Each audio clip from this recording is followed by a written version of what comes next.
Hey, what's up guys, welcome to Cubic Soul YouTube channel, and in today's video I'm going to show you how you can create this type of responsive footer using HTML and CSS only. And this is a complete responsive footer. You can see that this view will look on tablet and this view is for mobile devices. So friends, video is going to be more important, and before start, please I request you to subscribe to our YouTube channel to stay up to date with amazing programming videos. Let's start. So first of all, you can see that I have two files. One is index.html and second is style.css, and here is the basic HTML structure, and to the right side you will able to see output.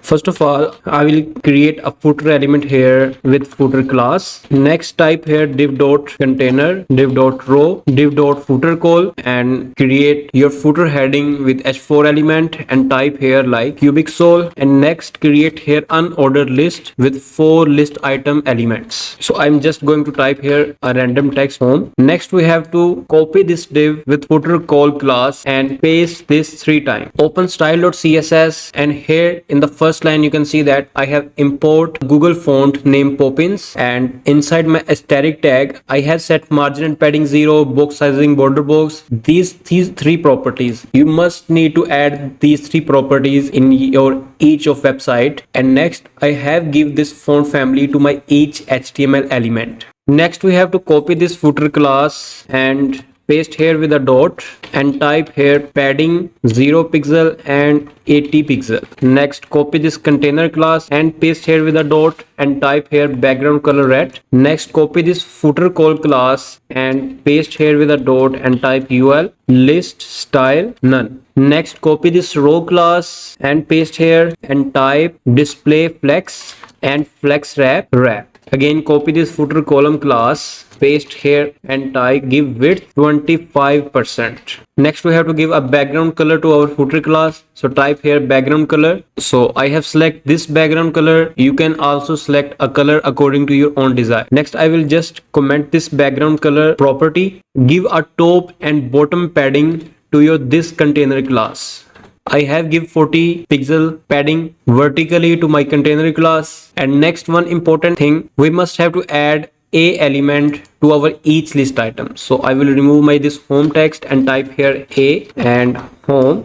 That's it. And similarly, I will convert all these elements into a list item with a element. So type here Control H, find these, copy this one, paste here at replace and press Control Alt Enter. That's it. Next, copy this footer column class, open style.css and paste here with a dot and type here LIA color white. Next, copy this and paste here and give margin bottom to 20 pixel. Again, copy this footer column class and paste here and type here h4 and give margin bottom 30 pixel. Font size would be 22 pixel and the font size of our a element would be 18 pixel. Font size 18 pixel. Text decoration none, and we have to change this white color from white to a little bit gray. It will increase the beauty of our footer, and we have to also decrease this value a little bit. Next, we have to give white color to our h4 element. Next, copy this class and paste here and type double colon before content empty single colons, height 2 pixel,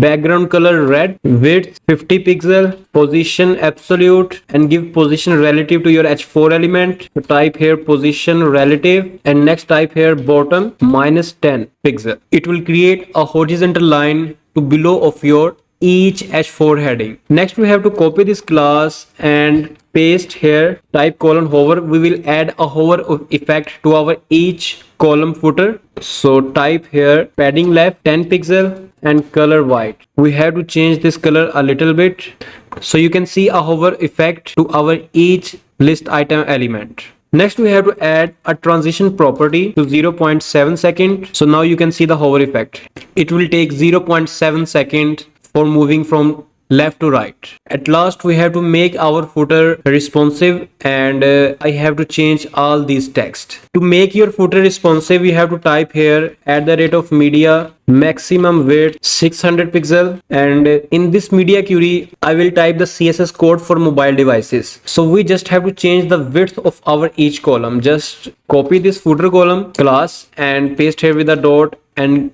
type here width 100%. Okay, you can see that in the mobile devices my footer is become responsive, and now we have to add one more media query for our tablet devices. So just copy this and paste here and type here maximum width, suppose 800 pixel, and we have to change this width 50%.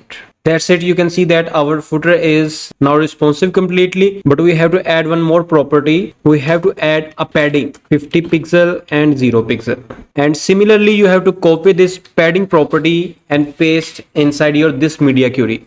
So friends, my code is completed, and now you can see the output here. It is a complete responsive footer. So this output will look on tablet, and we have to open our code, and basically we have to copy our this media query and paste here at the last and remove the upper media query. That's it. Now this code will work. So friends, you can see that this is our complete responsive footer. I hope you must enjoyed this video. If you have any question related to this tutorial, you can ask me in the comment section. I will try to answer your question. And please subscribe to our YouTube channel to stay up to date with amazing programming videos. And finally, thanks for watching.